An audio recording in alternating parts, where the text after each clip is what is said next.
Due to possible harmful extremist content, parental discretion is advised.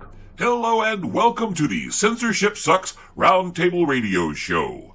The views and opinions expressed on the show are not necessarily those of the station, its affiliates, or advertisers. The use of the show is only allowed with the express written permission of the producer and the host. So, get ready for 2 hours of the Censorship Sucks Roundtable Radio Show starting right now. Hello, everyone, and welcome to the Censorship Sucks Roundtable Radio Show, Sunday night edition for February 22nd, 2026. And there we go. We almost got another month in the history books, and it's been an eventful one, huh, Doc? Yeah. It's taken like 3.5 years, all jammed into this month, it feels like. It kind of does. And I've got a lot of news tabs open to cover different articles out there, stories. And there's, it's not hard coming up with 2 hours of content every twice a week, Not at all. Not in times like these, for sure. Yeah. And I guess let's start out with the good news. I was teetering back and forth on which one of these stories to start with, but let's start with the good news. United States of America, both men and women, take home the gold in hockey. What a victory. Miracle on Ice, they're calling it, version 2.0. Really, I guess it came down to the goalie. America's goalie stopped like 43 shots on goal. 44, some crazy number. That's impressive. Yeah. And, they brought it home 2-1 in overtime. It's the first time America has won since the Miracle on Ice. So 46 years ago, 1980. Yeah, that's going to make me really sad. Yeah. Both the men and the women's team beat Canada to boot. So both of them had to go up head-to-head against Canada, and they both beat Canada. So bad day for them. Yeah, but USA. Exactly. It's good. It's really good for the 250th anniversary to win something in Winter Olympics as big as the ice hockey. It's pretty big. Yeah, exactly. And we've won a bunch of other stuff, too. I mean, let's not... there's all kinds of... I don't have the, comprehensive list in front of me, but I know I've seen all kinds of different Americans. Heck, there was even, not America, but this Norwegian guy set a record for the number of gold medals or medals that anyone's ever earned in an Olympic. That's pretty impressive. That's great for them. Yep. Yeah. It's a shame that the Olympics got political and over the last couple of years and didn't just stay true to being a testament to athletic competition, because it really is some amazing athleticism that is on display every time they take place. Mm-hmm. And it's for everyone, It's not just for the half of the aisle that supports their guy. Exactly. It should be for everybody.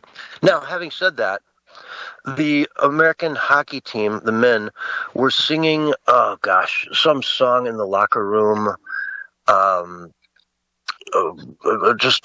They were calling, I can't remember the name of it. I'm sorry, I don't have the article in front of me.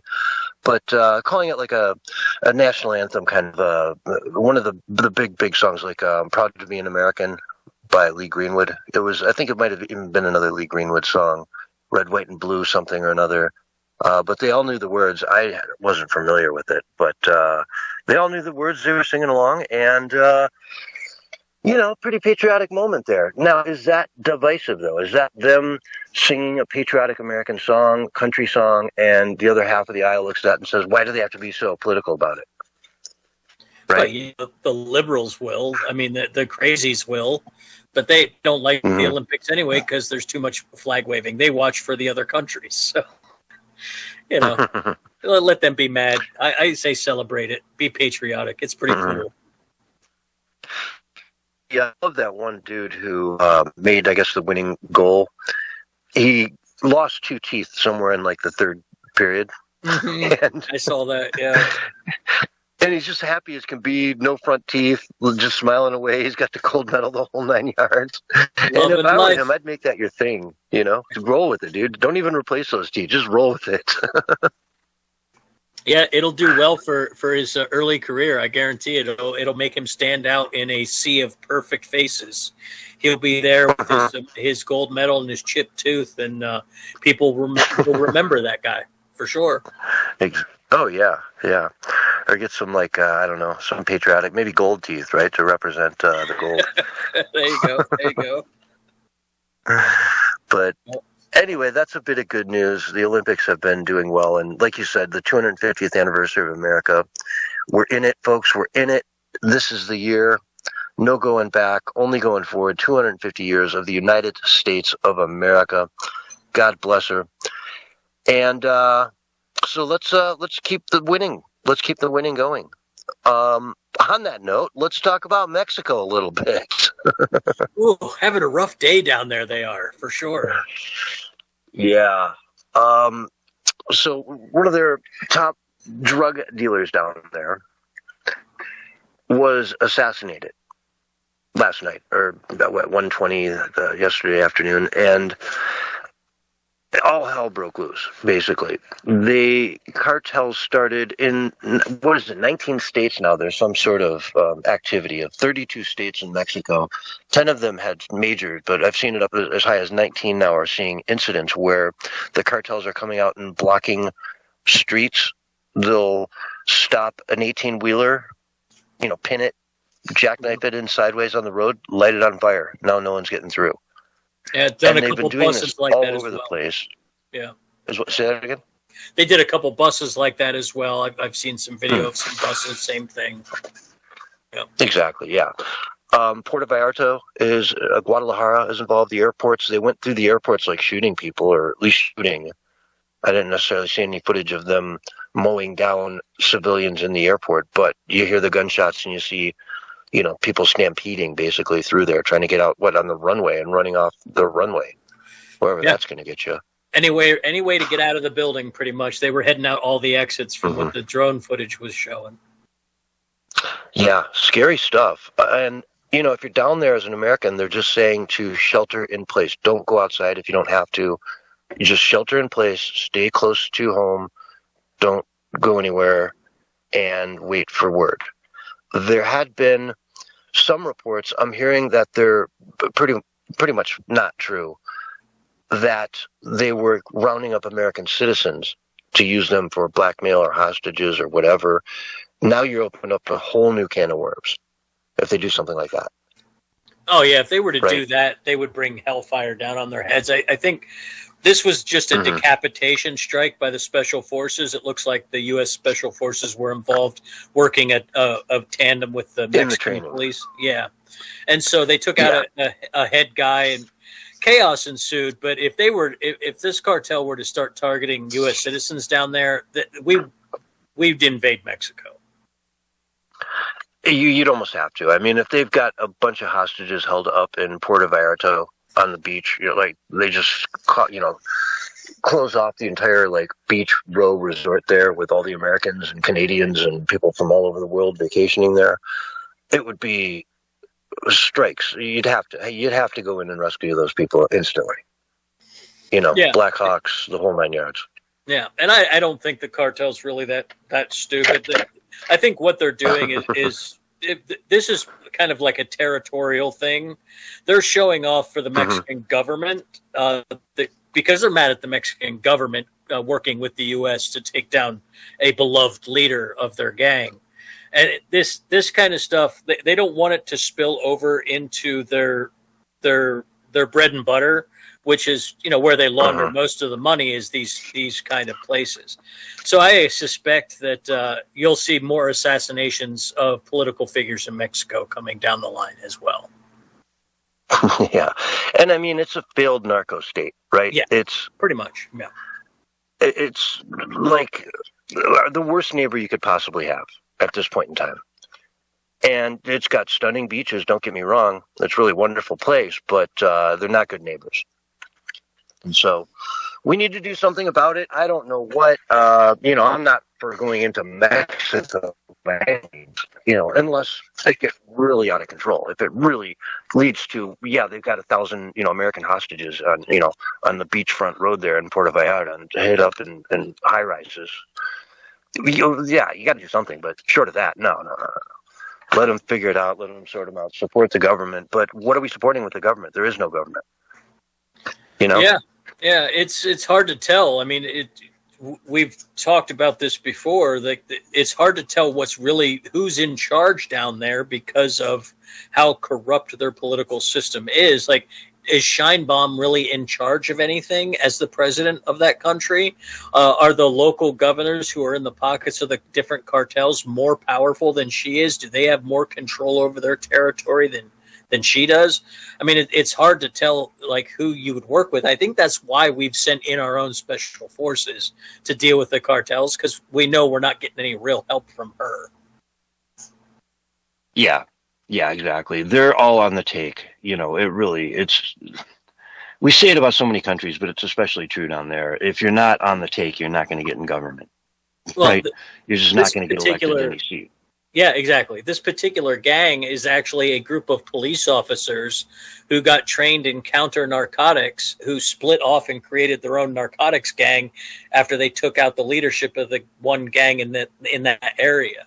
That's who we're fighting with. So yeah, I mean, as soon as you train somebody to fight the cartel, they replace the cartel that's there and become more violent. It's just we have to kind of cut them off and let them deal with this on their own, unless, like you said, it gets out of hand with taking hostages, which I couldn't imagine the cartel being that stupid. Why are they blocking off the roads? They're blocking off the airport. I mean, if you're down there on vacation, what are you going to do? Wait for a cruise ship to come and hopefully get on it and get out? Well, I mean, yeah, you're right. They do have roads blocked off and things like that. But the reality is that this is a negotiating tactic in cartel land with the Mexican government. Yeah. They're mad that their guy was taken out, and so they want some reparations from the government. Yeah. What reparations do you guys want, though? You've got billions and billions of dollars. I mean, these guys were making through the Biden years, just on immigration alone, forget the drugs, they were making billions and hundreds of billions of dollars, Yeah. And then add on the drugs, just stacking money on top of money on top of money. My Lord, what do they want? More power? Yeah, more power. I would assume they'll probably angle for some more political positions. Yeah, because at this point, it's not about the money, because you've got the money, you've got the women, you've got the power, you need the power. Yep. So the more political control. Yeah, the more political control they get, the more violent things seem to get, because they're fighting at a political level. It's different groups of police and military fighting each other. I mean, have you seen some of the gear these guys are equipped with? I mean, it's straight military equipment. Oh, yeah. Yeah. I wonder where they got that. I wonder.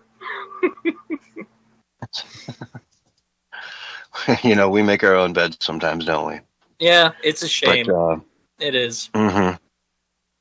So, anyway, let's move on here. I got a C-SPAN caller. You got to hear this. Okay, so this dude calls into C-SPAN the other day. His name is John Barron.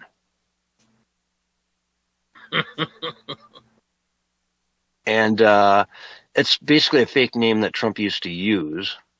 Sorry, I'm trying to get this thing to load. Let me just pull it up on... Oh, I know what I did. Sorry about that, folks. I restarted my system a minute ago, and I turned off all my internet. Well, that will impede things, for sure. Yeah, so let me correct that. And now I'm just one click away from being back in business, so pardon the brief sidebar there. I probably don't even need that one. Gosh. I hate my life sometimes. These things happen on live radio. Yeah. Isn't that fun? Yeah. Oh, did I close it? Oh God, I closed the tab. All right. I was gonna play that clip for you, but I'm not going to now because I accidentally closed it, and it'll take me forever to go find it. But yeah, it was Donald Trump, man, or it was an impersonator. Sounded just like him. It was intentional. These guys, this lady's a fat pig. I don't care what she thinks. Just on and on. Yeah, hysterical. Good times had by all. Isn't John like his uncle's name, and Barron is his son's name? So it's yeah. That's pretty funny. Trump is a character. Yeah. He does like to likes to talk to the media. He really does. He does, yeah, and that was a really interesting quote. I'll tell you what, I'll pull it up when we go to our next break. I'll pull it up and play it in the next segment, just because I know I can find it. I just don't want to spend time while I'm live on the air looking through the minutia of where I can best find that one. But let's go to the. We haven't seen one of these in a little while. Carolyn Levitt did a MAGA minute, and we haven't. It's been a minute, so let's hear what she had to say. These are great. I mean.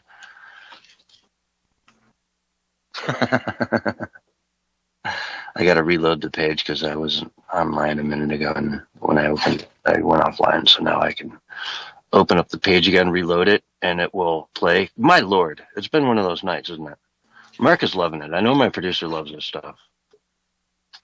You almost think it's a Monday. Yeah. So, all right, no clips tonight. That's the new rule. But yeah, all kinds of great stuff going on in the world. The one downside, the punch he took, the 1-2 he took was from the Supreme Court that didn't like the way that he did the tariffs under an emergency. Okay, they can't do these under an Emergency Powers Act. So he said, fine, I'll do it under this act, and it's now legal again. We're going to keep it in place, and it's 15% instead of 10. So there you go. Thank you very much. Yeah. That tariff fight is going to be interesting. There is some legal precedent for them getting. They're going to have to fight it out in court over whether or not they actually owe the payback or not. That's going to take some time to figure out. But the thing about it that I find a little how rubs me the wrong way is Lutnick's family being involved in buying up that debt.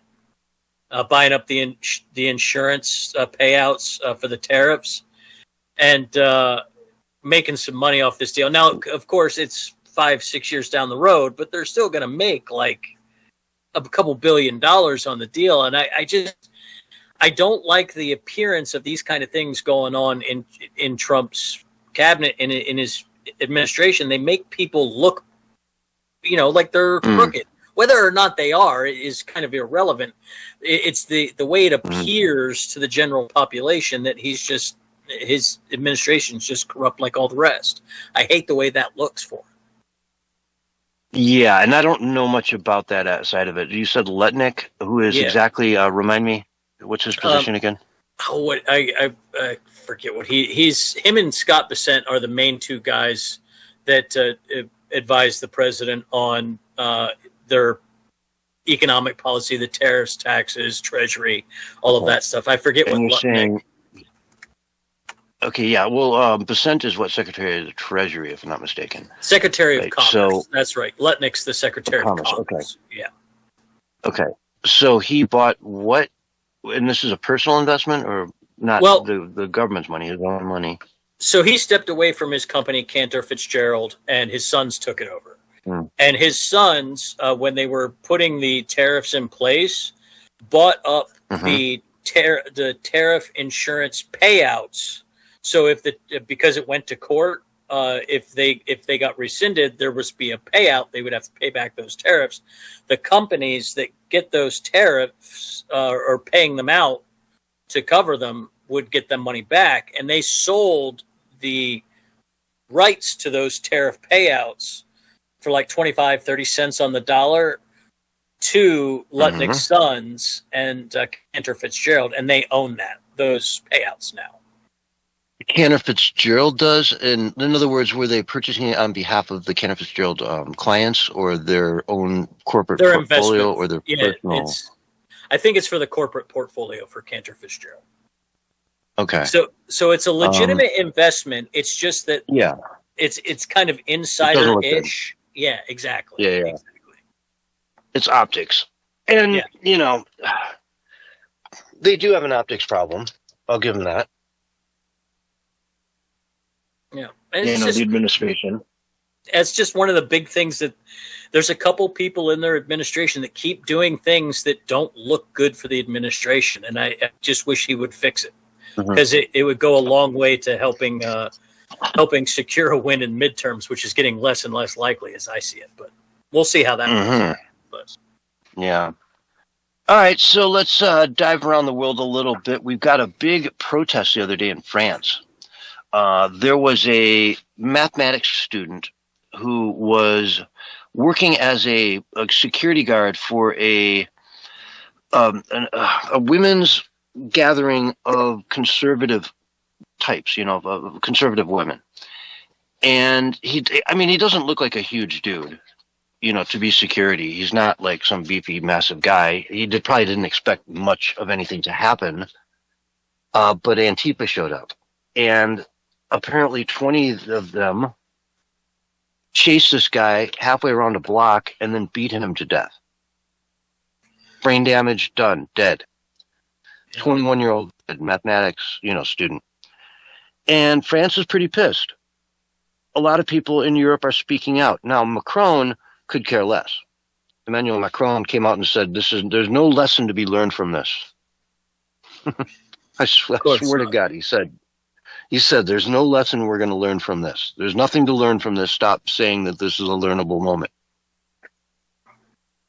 I think it's a learnable moment, man. Antifa went out and bludgeoned a dude because he was trying to just be, trying to keep a women's event safe from what? From what's even going to be the risk there, right? It shouldn't be a thing. Right. Yeah. It shouldn't be risky at all. It's crazy that France, the German Antifa is like this as well, from what I understand. I've heard some people say that they're very violent, extremely violent. Yeah. I mean, our guys are kind of, they're kind of laughed at by European Antifa. European Antifa will chase you down with hammers and like this guy beat you to death.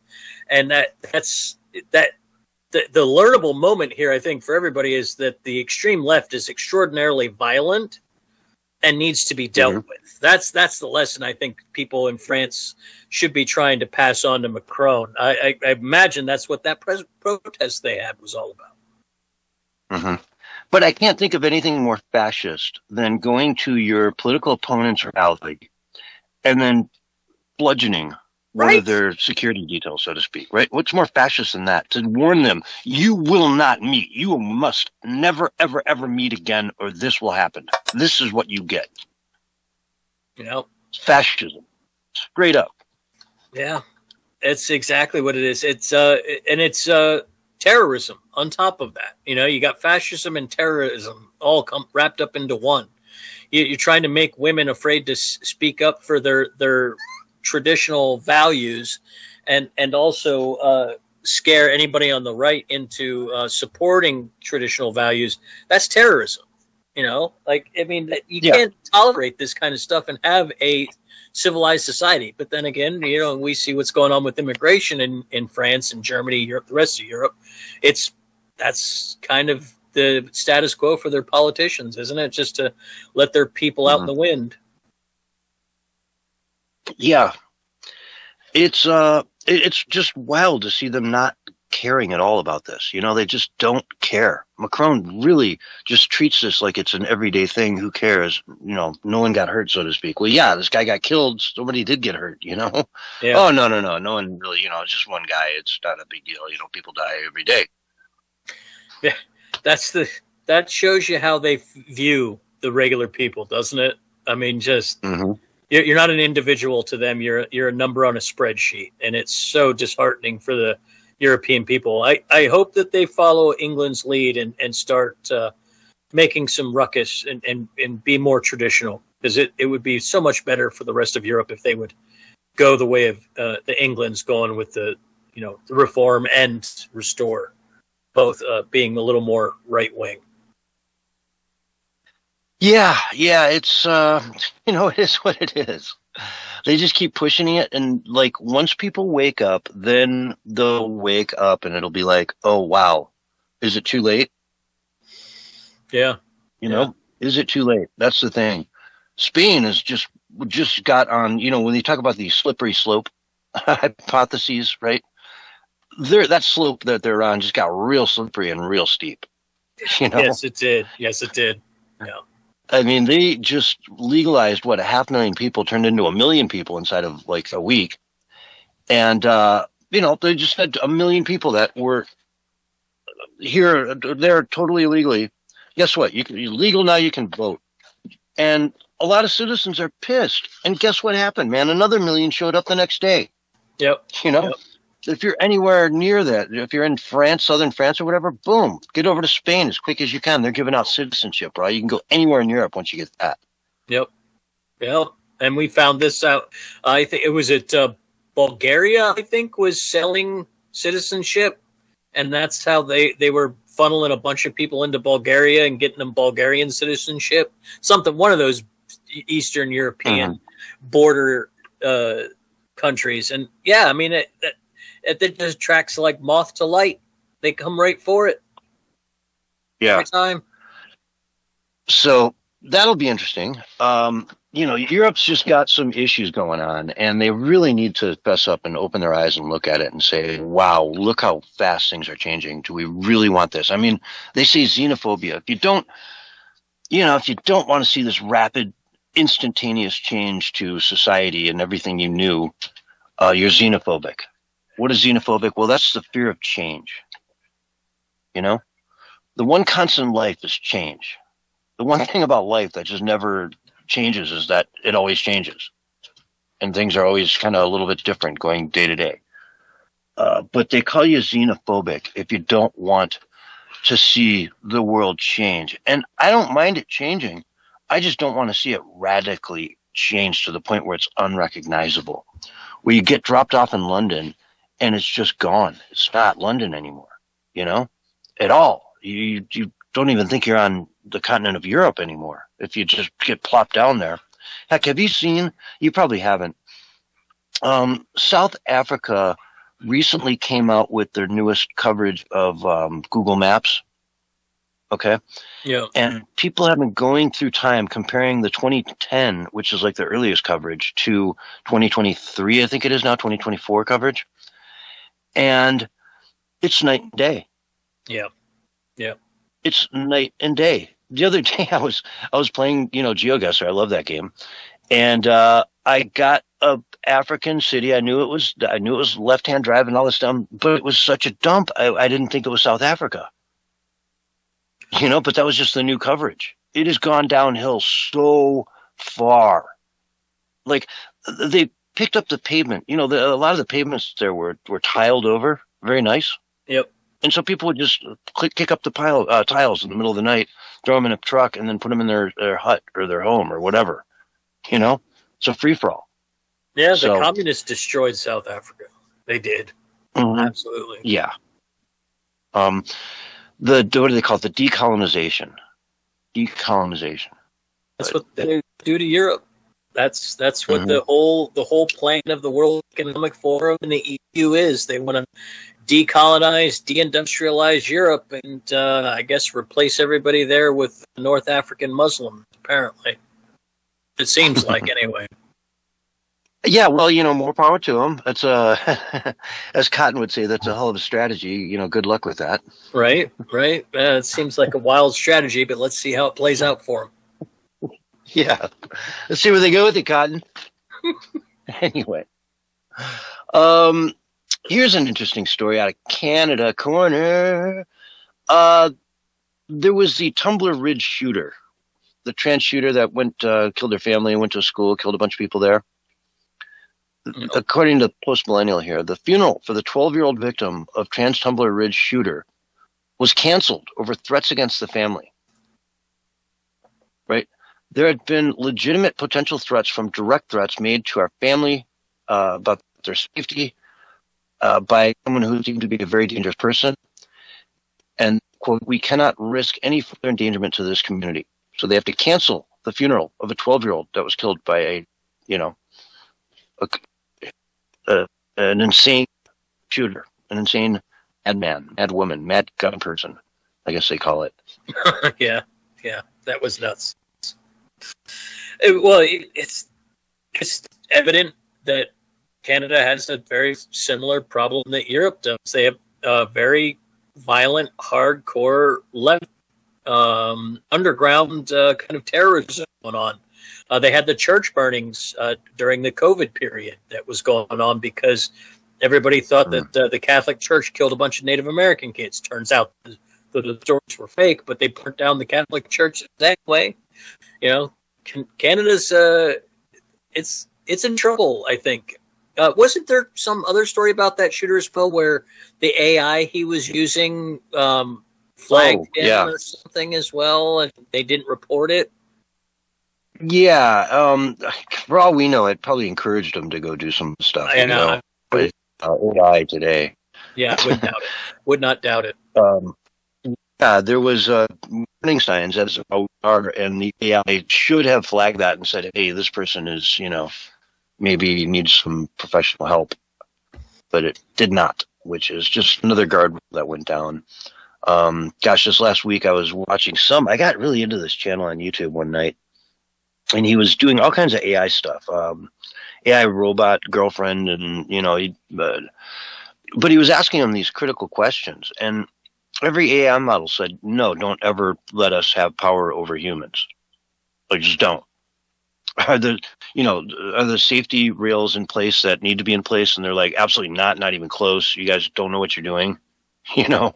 Like you're going down a very dangerous road. All of them said the same thing. Every model he asked said, you guys are in trouble if you keep going down this road. So AI itself is telling us, don't go down this road. Yeah, but, they'll do it anyway. I really want a robot that can do my dishes. Yeah, they chased the bomb, even though they knew there was a possibility of what the bomb would do, and they chased it anyway. It's just kind of how the military-industrial complex works. Yeah, and if they hadn't chased that thing down, would anyone else have organically found it by now? You know what I mean? Yeah. Or would it just be something that's sort of an idea out there in the ethos? You don't know. That's the crazy thing about AI. The genie's out of the bottle. There's no putting it back in the bottle now. Yeah, it kind of is. And, the devastation it's going to do to the job market is shocking. It really is. And once they get humanoid robot kind of things, then every manual job is done. Once they can start picking fruits and stuff, and vegetables, and painting your house, and you name it, every job is just done. There'll be a whole. I think we'll see a revolution of different jobs, very similar to what we saw when the internet revolution came along. It'll take some time. There will be some devastation, but I think there'll be new stuff on the other side eventually. Well, he was asking AI about that, and the AI models all said that it would be very bad for the average person, but phenomenal for the people that own the AIs. Well, that's one way it could go, or it could go to the point where everybody has their own personal Jarvis that they can load into a humanoid robot that they can get for a couple $1,000, and everybody has a personal butler that can do all that, Yeah, that can take your 2 carrots that are for dinner tonight and rub them together really good so they taste better than any other robot can do. Well, it can help you with your gardening, can help you raise your chickens. You'll be all right. Well, that's all illegal. Now, if we get into that world, then we're in trouble. If they start making that stuff illegal, then we're in trouble. Yeah, your robot's going to go out and dig up your garden. These are unauthorized vegetables. These plants can't be grown here. Yeah, that wouldn't be good. No, that would be dystopia for sure. Speaking of dystopia, let's go to New York. It's dumping snow there right now. All night, it's going to dump. 1.5 inches an hour in some of the hours. I was looking at the forecast. Some hours, 0.5 inch, other hours, 1 inch, 1.5 inches. Potentially up to 24 inches of snow will hit New York. tonight through tomorrow. So New York, if you're out there, stay safe, stay warm. Allahu Akbar, all that good stuff. I wish you all the best.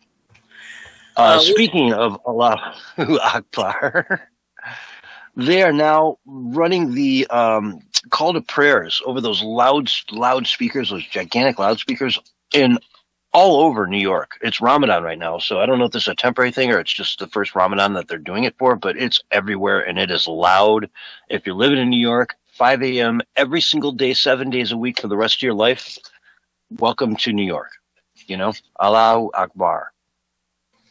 So New York getting the I don't know, what do London you think treatment. of that? Mm-hmm. That's terrible. I am not one to really talk too much about like religion and whatnot, but I am a firm believer that Islam as a culture is not compatible with Western culture.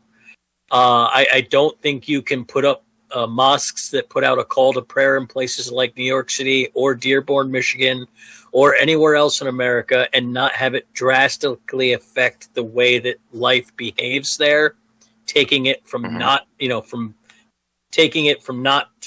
being a multicultural Muslim world and turning it into a Muslim world. That's not America. And so I don't know what New Yorkers are going to do, but. And I've said it 100 times, you know, Islam is a political system that has a religion attached to it. Yeah. Right. The religion isn't the primary part of the Islamic, the submission. You know, you submit to Islam. It's a political system up and down. That's why there's 57 different Muslim countries in the world that all fall right in line because, hey, it's all right there in the scripture. But let's take apart the call to prayer. I had a translation, made for me here. And what it is they're saying, Allahu Akbar, Allah is the greatest. So if they did this in English, because it's done in Arabic, people don't know what they're saying. And so no one says, separation of church and state and all that. No one hears what they're saying. Allah is the greatest. They say that 4 times in a row in the song, right? I bear witness that there is no God but Allah is repeated twice.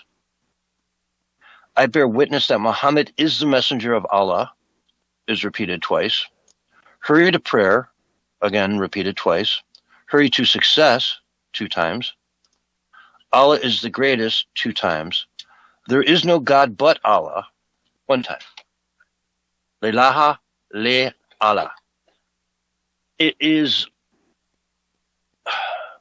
It's very condescending. If the Jews or even the Christians did this giant chant that said, our religion is true, yours is false, ours is the best, come to worship, right? Our God is the greatest. There is no God but our God. That would be so offensive to all the other religions out there. It would never, ever, ever be allowed. Right? Am I wrong? Well, it certainly wouldn't be allowed in a Muslim country, that's for sure. It wouldn't even be allowed in America.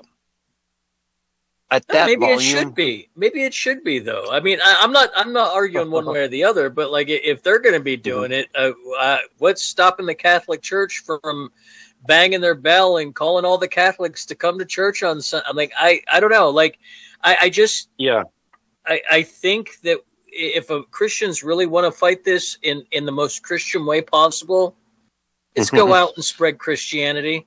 Get all those people in your town that are atheists and agnostic and get them to come to church. That's what you do. You're not going to fight these guys with the political system. You can't win it that way.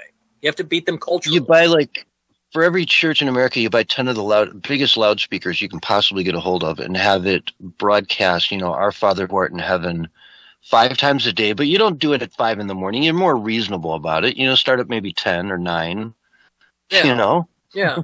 On the way to work, lunchtime, on the way home from work. Yeah. Sure. So that, everyone has to hear it. And, we'll repeat it 5 times a day. So you 25 of them. It's the rosary or whatever. There you go. It would be a good way to punch back without being offensive. It'd just be, here, this is what you're doing. We get to do it too. If you do it, do it. Yep. Culture And jamming. Yeah, I don't see why not. It's appropriation, man. You're just appropriating that from them. Well, so be it. Anyway, folks, we've got to go to break. This is the Censorship Sucks Roundtable Radio Show, and we will be right back after this. All right, we're on radio break. Mm-hmm. It's a short break, right? Yeah. Yeah, about 5 minutes. All right, I'll be right back. All right. So, Mark, I was watching this, the Y-Files. You probably know that guy. Yeah, he's pretty cool. And he was doing this thing about Art Bell, and the call he got from the guy inside Area 51 who was all panicked and freaked out. Mm-hmm. You ever heard that story? Mm-hmm. Yep. In fact, I think Yeah, I think I have a library of Art Bell art in my archives. Mm-hmm. So yeah, I've heard So that you one. recall what was so interesting about that one? Yeah. The caller was really interesting too, and the guy ended up later on suicided. But he was shot in the back of the head, but it was considered suicide. He didn't talk about that, but he did talk about it. That came out years later. Phil Schneider, I believe, was the guy's name. Mm-hmm. But he was on the radio with him for like 3 minutes, was about to drop something big, and then Art's entire show went off the air. Yep. Like the satellite went down, the whole thing. Mm-hmm. That's crazy, man. That's wild. There's some crazy stuff that happened on Coast to Coast when Art Bell was there. And he did that out of a double wide in Pahrump. I did not know that. That's cool. Did you know that most of the time he did his show from the Philippines? Oh, no, I didn't know that at all. Yeah, It he makes lived sense, in the though. Philippines for the longest time until his health got bad. And then he moved back and into the desert. Yeah, and Pahrump. I've been through Pahrump many times. Yep. That's where all the brothels are. Art, just like me, was an Air Force guy. Huh. Yep. So, Interesting. yep. Only I used to love driving through the desert at night and listening to him. Man, some of the great stuff and stories. Another guy that's really good too, I used to listen to. I don't get to catch him as much anymore, is Don Ecker. Now, Don Ecker used to be a detective in Pennsylvania, real close to where I'm from, and he got hurt, and so he had to retire. And his wife had this thing called UFO Magazine, and so he was looking for something to do, and he got a call to investigate cattle mutilations. And that's how he got connected up with Linda Moulton Howe. A lot of people, think that, she has more information than what she's saying, but everything's anonymous. All the people that, that she talks about, oh, this person's anonymous, I have to keep their name secret. Well, doing what she did, of course, you have to, keep some things, especially if they have like special clearances and non-disclosure agreements that they signed. Well, you have to be careful. Mm-hmm. Yeah. Got to be willing to go to jail to cover that stuff. Sometimes, They don't take it too kindly when you let their secrets out. No, 30 seconds and we're back on the air. All right. There's many a journalist that's gone to jail for protecting their source. Yeah, and then we get crazy ones here lately that go to jail for protesting in churches. But we won't name names, but we just know those folks. But anyways, here's your countdown: 3, 2, 1, and you're live. Hello, everyone, and welcome back to the Censorship Sucks Roundtable Radio Show, Sunday night edition. With me tonight, we got Doctor with an E, 420. in the house. Doc, where can people find you online? You can always find me over on the X platform, always on Rumble, and my favorite, Minds.com. Excellent. And that's DCTORE 420 in the house. Correct. You can put an @ in front of that if you want, and man, good times will be had. This is true. This is true. Now, you've got some background in football, right? I think you told me once you were like an assistant coach or something. Yeah, I've coached as a career for 10 years. Yeah. Excellent. What do you think of the Chicago Bears leaving Chicago? Well, it's kind of sad, but it's also kind of funny because of how poorly Chicago's run. But it just doesn't seem right. The Indiana Bears, it doesn't ring. It doesn't roll off the tongue like Chicago does. They're still going to be the Chicago Bears. They're just going to be out in what they're going to call a quote-unquote suburb.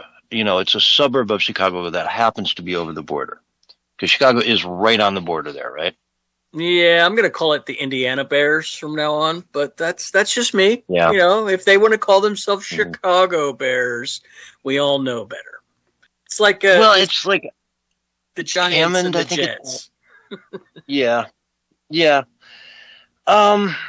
It seems to me like that's an opportunity for somebody to pick up the Bears and be like, "Hey, man, what are you doing out here in some middle of nowhere in Indiana, right? Let's get you to a real city. Let's get you to someplace that really needs a team." I can't think of that city off the top of my head, but I'm sure it's out there somewhere. Yeah. You know, the one that's named after our handler, Gary. Gary, Indiana. There you go. Home of the Jackson 5. That place is a dump. One time everybody in Chicago at midnight flushed their toilet at the same time, and Gary was like 3 feet underwater. That's rough. That's rough. But to be in Hammond, I mean, there's a lot of fans that are going to be really pissed about that. And it's one thing to, be the mayor and, kind of, oh yeah, well, this doesn't matter too much and that doesn't matter too much and it's just a budget thing or whatever. But you lose the Bears, man. You lose the Bears. What's next? Are the Cubbies going to move to Green Bay?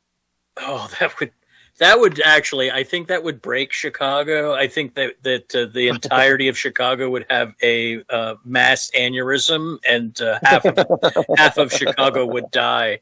That would be terrible. Like, it's such a terrible thing the way that the NFL has allowed these cities and these owners to get into these deals for these stadiums, and like then you have the Democrat-run cities running these places into the ground and making them almost impossible to operate a business at profit. You run those two things together and you're going to get things like this, like the Raiders moving to Las Vegas, for example. Like, yeah, it's great that Las Vegas has a team, but I mean, LA Raiders, man, that was the Oakland LA Raiders. That was like an iconic franchise. Now they're an afterthought. Nobody thinks of the Las Vegas Raiders. They think of the Oakland Raiders or the LA Raiders. And it's kind of the same thing with Chicago. Like, you move them out of Chicago, all of a sudden you lose what made them the Bears. I lived in Nevada for like a decade, and I am so proud that they've got a football team now. It's just so amazing to me that Nevada has a football team. It's awesome. And it is. You couldn't pick a better town than Vegas to, set up the Raiders. To me, it's a match made in heaven. And I love it. And I'm so happy for Vegas. It's the perfect place to put that team. It really is. It's a great town to have a sports franchise. It is a great town to have a sports franchise. Yeah. Oh, absolutely. The tourists can go out there and watch a game. I mean, you'll never not sell out a game, ever. There's no way you won't sell out every home game for eternity. And the weather's beautiful for it. Yeah. The weather. Yeah. I mean, it's not a baseball team in the summer playing outside. It's a football team in the winter. Yeah. So it's good weather and just a great town. I mean, you tell me when you're playing against the Raiders and you go on an away game to Vegas and you're a football player making, X number of $1 million a year. That's the game that you circled. I can't wait to go play Vegas. And your coach is just hoping you're not going to be hammered, hung over the next day, This is true. Like, no, we're staying in Pahrump on Saturday night, Sunday night in Vegas. Okay, guys? We're taking a bus into the game. Yeah. I don't know, pick some desert town in the middle of nowhere in California or something. Yeah. But yeah, no, I find that interesting. As the story goes, it's Chicago literally losing the Chicago Bears over just democratic politics. At the end of the day, it's sad, but you know what? You make your bed, you sleep in it. You don't have nice things. Yeah. Look at New York. Portland's going to lose the Blazers, it looks like. So they're not the only ones losing a professional sports franchise over there in Chicago. Yeah. And Portland, I mean, couldn't happen to whatever. That's your hometown. I don't want to dump. I don't claim Portland. I'm an Oregonian. I'm not from Portland. Yeah. But I would say if you need to go visit the nearest Walmart or something, you'd have to go to Portland. But no, they don't have them there anymore, do they? No, they had to run those out of town. Yep. Because it turns up you can't lock down every single item in a 100,000 square foot store. No, it doesn't work out real well. It's easier just to move the whole store a couple blocks out of Portland, so where you can actually let the police do their job. And God, I say 100,000 foot store. I bet a Walmart is like 1 million square feet. They're huge. I don't know how many square feet they are, but man, they must be massive. Especially those super Walmarts. They're huge. Yeah. Yeah, I mean, I don't know what 1 million square foot looks like, but I bet it's pretty close to a Walmart. Yep. Let's play oh God, I don't want to go down this road again. Ready? Okay. See what I did there? I actually made sure it played before I played it. Let's play a clip of this grandmother in Washington, D.C. Donald Trump brings her up on stage. Let's hear what she had to say. This is amazing, folks. Yes, you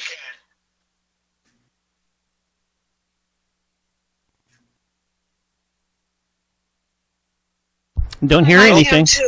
Oh, there we go. One thing I like about him, he keeps it real, just like his grandma. I appreciate that because I can trust him because he tells exactly how he feels and what he thinks. Yeah, he does. For this president, I am filled. My cup runneth over because he allowed his constituents, his people, to come to my house to interview me to talk about the murder of my grandson. It seemed like nobody cared. I'm an advocate for murder. I marched. I rallied. I pulled out other families in the District of Columbia that had murders and did not have answers. Ooh. We marched and we rallied. Nobody heard me, Democrats. Get mad at me. Until this Republican sent his constituents, his people out there to interview me in my home. Have you ever heard of a thing? Then they invited me twice before Congress to testify for the beautiful bill that's going to change crime in the district. If you kill somebody, okay, you take a life, you do life. Just that simple. If you... Oh, wow. She goes on a little bit from there, but man, she's just winning the Grandma of the Year award, Yep. No. Just a beautiful speech. It's a shame that what was able to be done for Washington, D.C. and all the other blue cities that worked with the president, what's been able to be accomplished in those cities, the reduction in crime by 20%. I mean, amazing reduction in crime. And it's being ruined by the optics of two stupid states, Oregon and Minnesota. Like, I mean, he's done such a wonderful job in Washington, D.C., fixing the crime problem. And again, it's going to take a while to flush all the way out, but people should be numbers really are proud down. of what he done. Yeah, I mean that's down massively. That's the thing. He really fixed the crime problem. In a big way, and guess what? It wasn't that hard, Oh, he's done a lot of things in this country criminals. that we've been told forever is impossible. You can't do that. You just got to live with it. And look, he's done it over and over and over again. Yeah. On one front after the other. So I mean, it's been pretty incredible just to watch it from afar. But it really does affect people's lives, and that woman was there to testify on that. So God bless her. But folks, we've got to take a break. This is the Censorship Sucks Roundtable Radio Show, and we're going to be right back after these messages. All right, we are on radio break, folks. Can I fire now? Yeah, you can. Yes. Yes, you're good. And there I was, telling you about scorpions at the beginning of the show. Make sure you, I always watch where I sit from now on. Because when I was in Panama, I sat on a scorpion. I didn't know it until it stung me. Yeah. And then I let it fester. The sting fester for over a week. And it got about the size of a 50-cent piece. All right? Yeah. Yeah, and I had to go to the doctor because I couldn't sit. I couldn't sleep. And they had to lance it. And they had to lance it. Yep. Oh, that was not fun, but the sting felt bad, all right? But, man, when they drew that poison out, oh, God, it's like my whole backside was on fire. Yeah. But it would have probably sounded a lot funnier if it came from Willie. But anyways. No, those stings from they're not pleasant. I've never got one, fortunately, but I lived down in Arizona, and they were a common occurrence if you didn't check your chunkles in the morning. Yeah, well, the thing is it was really hard to see because it was about the size of my thumbnail. All right, it was that small, and I was lucky that it was those bad ones. It was lucky that it was one of the clear, not the clear, but the white ones, all right, instead of the black ones. Because if black scorpion would have stung me, it could have really done a lot of damage from what the doctor told me at the time. But, that was many years ago, but I still have, PTSD from it. And I remember hearing once that, the smaller a scorpion is, the more, deadly they can be. I don't know if that's true. They can be, yeah. Just like very snakes. Similar with snakes too. Kind of like snakes. We're going to lose this room, so let's go ahead and clear out so we can go over and pick up Willie. All right. Alrighty. Let me get that one set up, and I'll see you guys over there. On the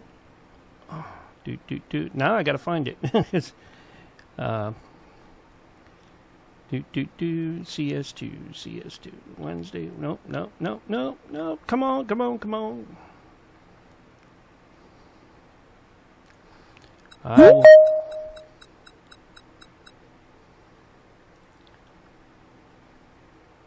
Willie, I'm going to set up the next room, okay? You there? So go ahead and wait for me to call on the next room, all right? All right, bye. All right. I'm still trying to find it. I got lost. All right.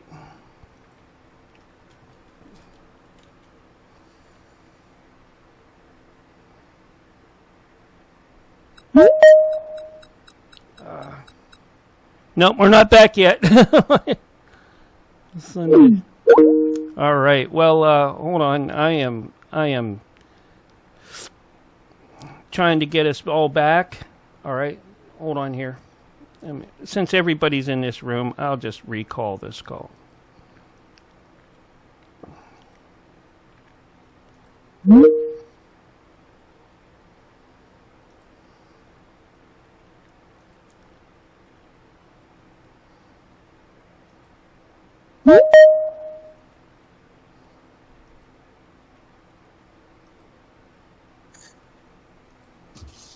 All right. Everybody back? I am back. Yep. Yeah. Willie tried to get in when I was trying to close out, so, we'll be back. Hold on here. And it wouldn't let me back into that other one, so let me, there we go. What's the problem? Yeah, it is sometimes. It all works out in the end.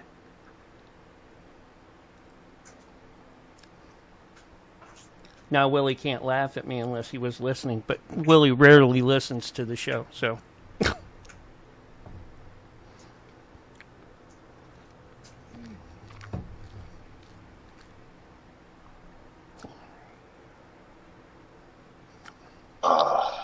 Trying to get the dog to go potty while we're on radio break. Go potty. Go.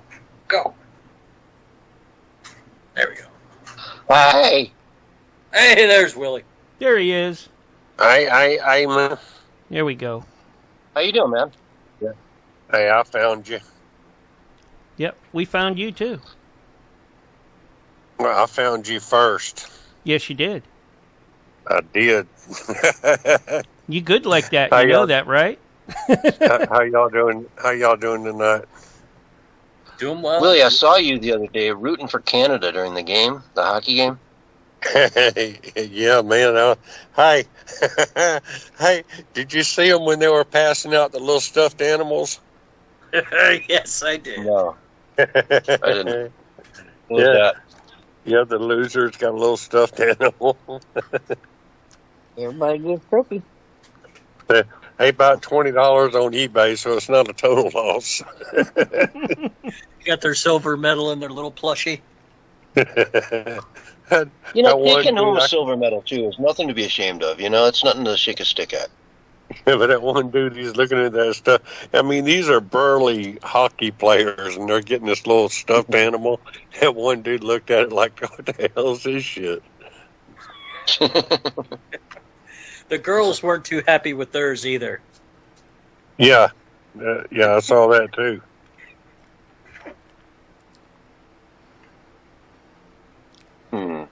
Well, maybe that's the kind of furry suit that's going to be sent to them later on. But anyways. Oh, that's just wrong.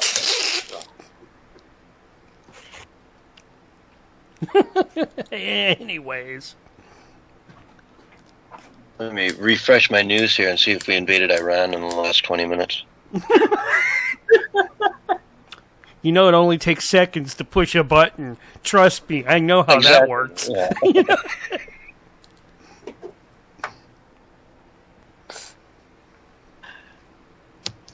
I don't have to use keys here. My keys are locked in, so I just have to push the button to go. Doc 69.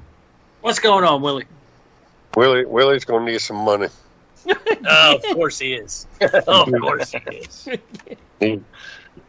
You're gonna have to help old Willie out. I don't know, Willie. You looking at those markets these days? I ain't got no money. Got a boo-boo there. Been watching it. That's not how you did it. I didn't know it's so good. Keep your arm on something. Sure is. Oh, did I tell you we're getting a puppy? Nobody cares, Mark. Yeah, yeah. Nobody cares, Mark. But Zeus does. What kind of puppy you getting, Mark?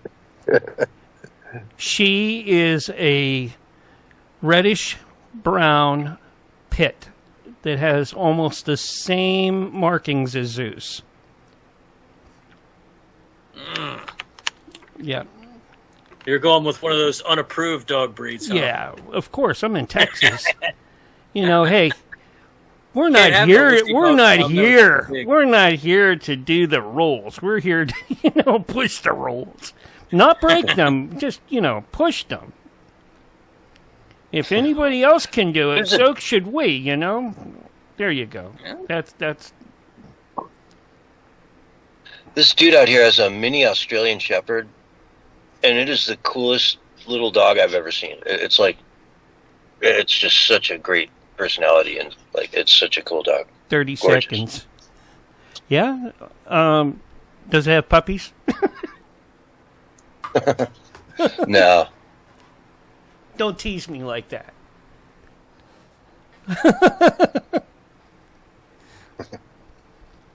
I'm in a really good mood, and I don't know if you guys knew. But anyways, here's your countdown. 5. Try interrupting Willie here in a minute. 4, 3, 2, 1. I'm going to try not to. And you're live and on the radio side right now. Hello, everyone, and welcome back to Hour 2 of the Censorship Sucks Roundtable Radio Show. Sunday night edition for February 22nd, 2026. The 250th anniversary of the United States of America. It's our birthday this year, folks. Let's celebrate America and everything we do and bring that American pride to the forefront because we love our country. Is that not correct, Doc? Absolutely. USA, number 1. Excellent. I love to hear it, man. And our special guest tonight, coming from the swamps of Florida, we've got Willie the Worm Farmer. Willie, how are you tonight? Yeah. Hey, man. How y'all doing tonight? Come on. Doing well. Doing good. I saw you the other day on your feed rooting for Canada during the Canada-U.S. game in the Olympics. Yeah, man. The hockey game. Yeah, I saw you doing it, Willie. Yeah. Hey, they just about won it all, man. Hey, hey, but you talk about the Olympics, man. Hey, come on. Hey, that's some funny stuff they come up with. Hey, I was watching the Loogie team, man. The men's Loogie doubles. Luge. It's called luge, not loogie. Luge. What is Luge? Loogie, man. Hey, what I want to know. Here's what I want to know. These two dudes, man. Hey, I'm watching this thing. This one dude, he lays on his board, and then he got another dude that lays on his back on top of the dude on the board. Hey, I want to know. I want to know who thought that was a good idea, man. Who come up with that sport for these two dudes? Hey, and then I can't help but think if it wasn't something else going on there, man. Hey, these two dudes was getting it on or something or another, man, and they decided to make a sport of it. Could you imagine being on the luge team and like being told that you're on the tandem luge and not the single luge? Yeah, that's what I'm talking about. That's what I'm talking. Yeah, the tandem luge, man. They got to decide who's going to be on top. Yeah, no. That's funny right there. I don't care who you are. Come on. Hey, true. Hey, very funny. No, one man luge, is that different from the skeleton competition? Right? You know what I'm talking about? Yeah, skeleton. I know. I mean, I know that there is a skeleton competition. Hey, because I looked it up, man. Hey, did you know? Here, you probably didn't know this, or you probably knew it, but forgot you knew it, or well, that's why you're here. I want to ask you. Yeah, no, hey, they got all kind of different sports this year, man. For the Olympics for the Winter Olympics and for the Summer Olympics. But they got this one that they're trying out too, man. It's like mountaineering. It's the first time this year that they've tried mountaineering. And these dudes, they go up this hill. They go up this hill and they got carpet tied to the bottom of their skis, so that they can walk up the hill. Skins. And they got a good grip, and then they want to go downhill, so then they got to take the carpet off of their skis so they can slide downhill. They call it mountaineering, man. Hey, they got biathlon, bobsleigh, and the skeleton. I didn't study up on what the skeleton was though, man. It's skeleton bobsleigh or something. They got that's where the dude gets on the sled and he goes head first down the track. Maybe luge, maybe feet first or something. I don't know. Yeah, loses feet first. Feet first, man. And then they got curling, man. Hey, this is some funny stuff. Hey, I'm watching them curling. They got the one Canadian guy. They accused him of cheating. They said he touched the little curling ball or something or another, man. And then that dude got caught on open mic, and he was cussing the fellow that accused him of. Hey, that curling, man, has got to be the only sport, man, where you can probably play the sport and hold a beer at the same time. Hey, come on. It's funny. Hey, then they got this other woman, man. Hey, this woman, I can't find her name now, but she got mad. She got placed like in 13th place or nothing, or something, because she missed her jump. And before that, she was talking trash about Trump and the Trump administration, and that old J.D. Vance. He came out and said she needs to pay attention to sports instead of politics, man. Probably would have helped her out some. Yeah, probably, man. Doggone. Hey, no, her name was Amber Glenn. What her name was. She described herself as a woke bitch. She finished 13th at the Olympics after she faced backlash for being critical of America.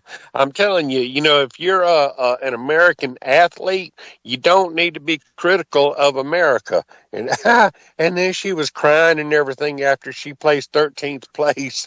I'm sitting there thinking to myself, ain't nobody feeling sorry for her. She come out now beforehand, man. Beforehand, they was interviewing her, and she was talking about Trump's administration impact on the LGBTQ plus community as the first openly queer woman to represent Team USA. And I'm reading this. I ain't making this up, man. Represent Team USA in Olympic figure skating. She pledged to use her platform to advocate for human rights, sparking a debate on athletes' political expression. And it goes on and on and on, man. But I'm sitting there thinking about that. On her business.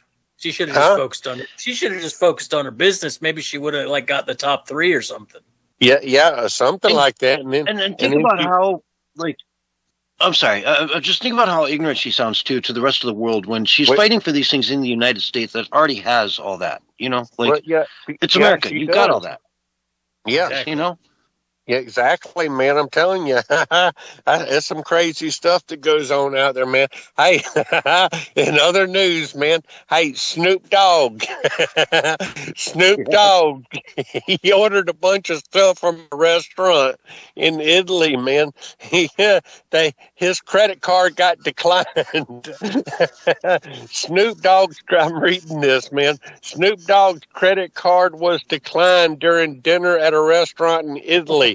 So he, you can't make this up, man. He repaid the owners. He said, hey, look, I can't pay for this food. My credit card got declined, but I got these 5 free tickets to the Winter Olympic snowboarding finals. The lady at the restaurant, she said, well, thank you. I appreciate it. No. It's like, how you going to pay for your food with Olympic tickets? Can you imagine going down to the Denny's at 3:00 in the morning and you're like, hey, my credit card got declined, but here's some tickets to a concert or something or another. How's that going to work, man? If it's Snoop Dogg, he should have had some jewelry on he could have paid for. Yeah, hey, you would have thought that somebody that was around him or something could have paid that bill, man. Hey, but that's a true story. That's what happened. I can't imagine Snoop Dogg is just dead broke nowadays, right? Like, he's got money. I don't. It's got to be some overseas, I don't know. His card was put on pause because it was in Italy, and he didn't tell anyone he was going to Italy. Yeah, you know that man's rich. He got money. I mean, and you figure he'd have like a money man with him. Don't them rich people got money men with them that carries money around, like, chump change, like they got $10,000, just for miscellaneous or whatever. They used to. I don't know about it anymore, but they used to. Yeah. Yeah, an entourage, they call it, right? Yeah. Problem is that guy with the that guy that you give the 10,000 to every night, he's got a bad cocaine problem after about 6 months. That's the problem with that. Yeah. I imagine they got to keep receipts and stuff like that, man. Yeah. But, That's only 10 grand, whatever. What's 10 grand between friends, Willie? 10 grand. Like you and Doc, what's 10 grand between the two of you? Well, hey, it's a good thing that you bring that up, man. What do you bring me into this? What are you going to bring me? Hey, Doc 69. Look I'm at him, listening, man. Willie. I had alluded to it earlier that I might need a little bit of what they call cash influx, man. Hey, look at him. I just need a little. I'm aware of your illusions, Willie. Yeah, I'm aware of your illusions. No, hey, this is gold, man. This is a gold mine. Hey, I come up with an idea for Willie's Olympics, man. We're gonna have Willie's Olympics, and we're gonna do all kind of stuff for Willie's Olympics. We're gonna invite a whole bunch of people, and we're gonna do like You're gonna have a worm eating contest. Yeah, no, hey, see there, you're smart, man. I'm telling you, you are smart. We need to think about that. A worm eating contest too. Hey, look at him. No, hey, and for all y'all out there in Radio Land don't know, my name is Willie Lee. I run Willie's Worm Farm down in Waldo, Florida, and Willie's Cricket Emporium up in Sandy Run, South Carolina. Hey, and there's something else going on up in South Carolina too, man. Hey, they got airplanes spinning circles over South Carolina. They got all kind of pictures of the airplanes going round and round and round and round, and they got chemtrails coming out the back of them, man. They ain't just going straight lines and crisscrossing. They doing bona fide circles of these chemtrails, man. Hey, but you're getting me sidetracked. I'm sidetracking my own self. But hey, these ideas I got, man, we're gonna have a frying pan tossing contest. And we're gonna have we're gonna have a jelly bean counting contest where I'm gonna fill a jar with 2,000 jelly beans, and then I'm gonna have people guess how many jelly beans. You just told them jar. You just told them how many are in the jar, Willie. Well, no, hey, we can keep it a secret. I don't think people. True. Don't tell them. Don't tell them. You're smart. You're smart. We'll just keep it a secret. Yeah, hey, there you go, man. Hey, we're gonna have a contest where we're gonna put Aunt Mama Lou up in a tree, and people gonna throw baseballs at her and try to knock her out of the tree. Come on. I don't know that one's legal. That one might not be legal. You have to get permission for that one. I gotta throw softballs at her, man. Hey, y'all. I don't think she'll go for that. Yeah, hey, it don't matter. I tie her up and string her up there, man. Hey, no, I put her in a croaker sack bag. Hey, no, hey, y'all ever heard of a cow patty bingo? I know what a cow patty is, but I know what that is. But yeah, hey, cow patty bingo, where you take a cow, you mark out a grid in a field inside of a fence, and you put numbers on the squares on the grid wherever the cow poops, and then whoever picked that number, they win, man. But we're gonna do monkey poo bingo. Monkey poo bingo. You're gonna have to put the numbers on the wall, aren't you? If you do. Hey.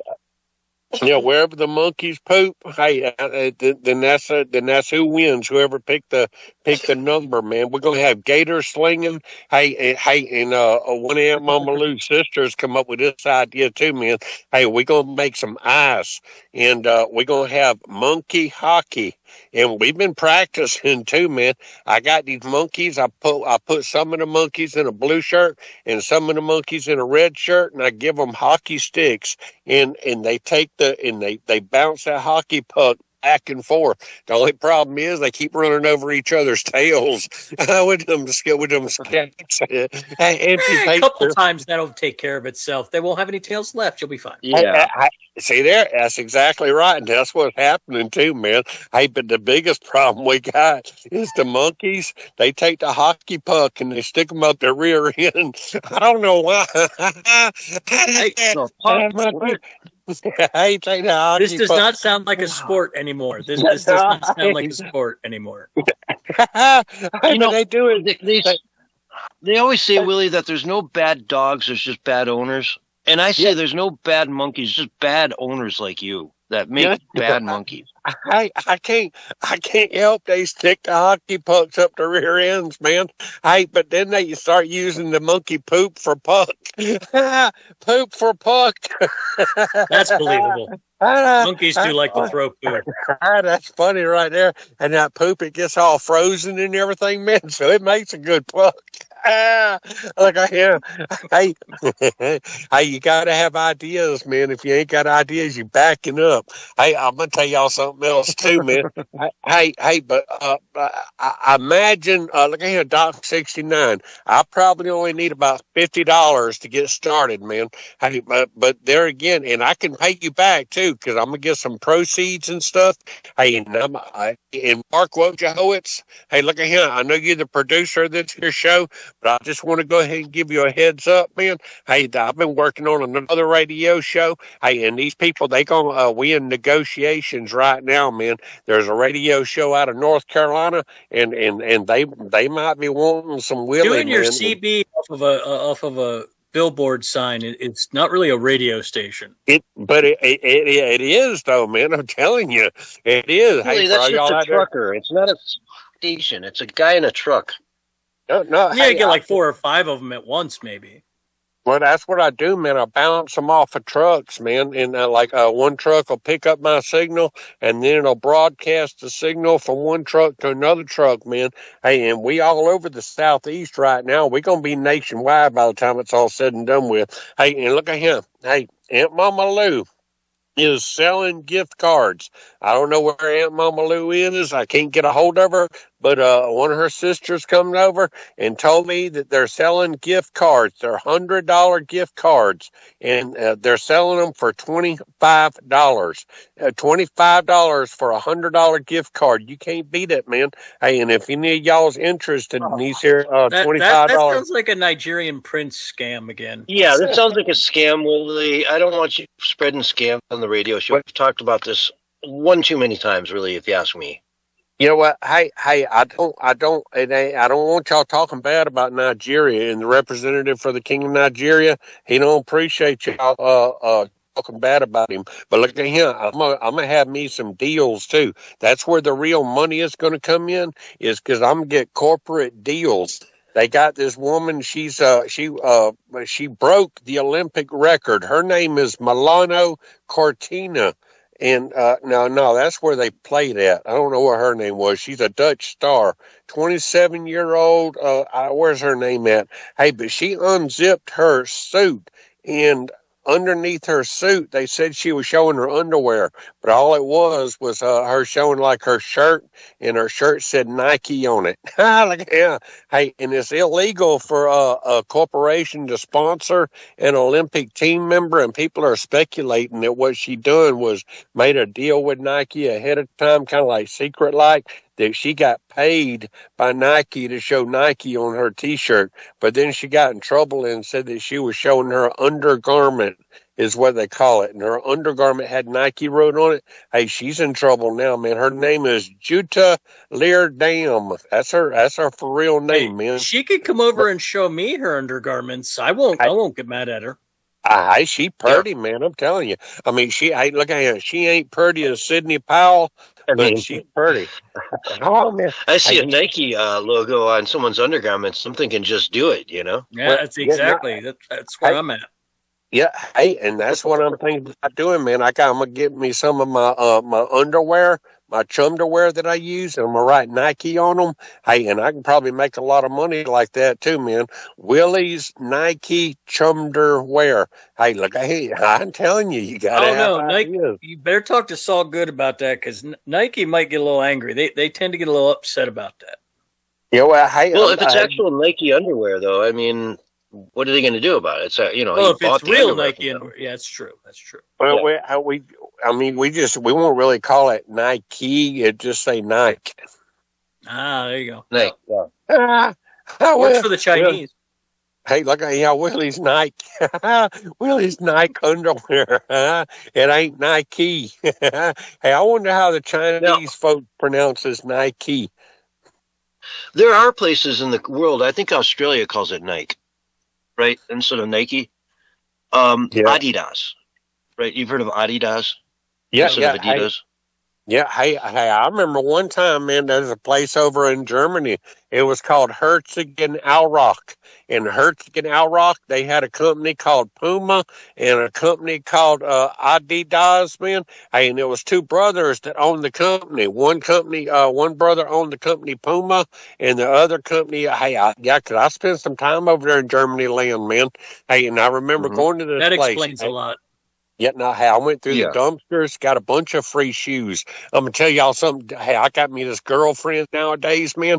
Hey, she done taught me, and this is a different girl than I had way back when. This girl right here, she taught me how to dumpster dive. We go back behind, there was one dumpster diving girlfriend that I had, but this one here's a different Sounds like you're dumpster getting your diving ladies from girlfriend. Portland.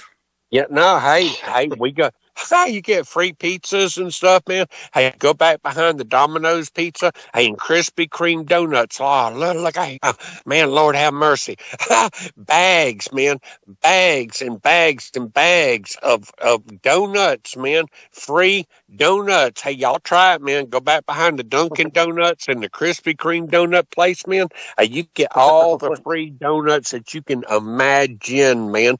Hey, and then you go to these little places back there in the woods, and they got encampments and stuff, all kind of like homeless people and stuff, but they ain't really homeless. I don't figure they homeless if they got a tent back up in the woods. And some of these places look real nice, man. They got king size mattresses and dressers, and they got TV and Wi-Fi and all kind of stuff, man. I'm telling you.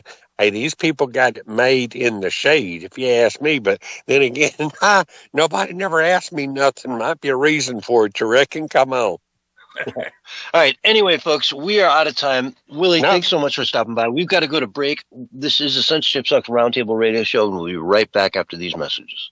No, man, flat Earth, man. Hey, we need to talk about flat Earth. Yeah, you got it in. All right. Even though we were a little late on the deal. Yeah, I was a minute late there. Oops. All right, there's another Sunday, dumb Willie. Hey, this thing. You got an extra minute tonight. No, hey, but you were on it though, dude. You were on it with the dumpster diving girlfriend. Diving girlfriend. Yeah, I love it. No, but the dudes, man. No, go ahead. Yeah, no, I'm saying the men's luge doubles. Who come up with that idea? Two dudes gonna lay on one dude gonna lay on top of another dude. That's got to be a French thing. That's got to be. From the French. Why don't I have 3 or 4 or 5 of them stacked on top of each other, man?